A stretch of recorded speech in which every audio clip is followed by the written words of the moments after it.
2分钟说故事。猫咪的超能力怎么是翻正反射 Action！ 有一天，小猫正蹲在5楼的窗台上，它的眼睛死死盯着一只在空中轻盈飞舞的蝴蝶，眼睛闪亮，尾巴蓄势待发。它蹲低身子，准备出爪，但就在下一秒，啪！小猫的脚一滑，整只猫从窗台掉了下去。它内心呐喊着。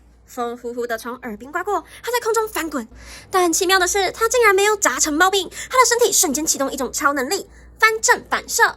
当猫咪从高处坠落，它会立刻辨别上下方向，利用灵活的脊椎和尾巴，把身体快速翻转，变成4脚朝地的完美落地姿势。这不是练出来的，是天生的。小猫在出生2到4周后就会有这项超能力，但别忘了，就算有这项能力，猫咪也不是钢铁人，从高空摔下来还是可能会受伤，甚至更严重。所以窗台、阳台记得装上防护栅栏或安全纱窗，让小猫咪的冒险只存在在梦里。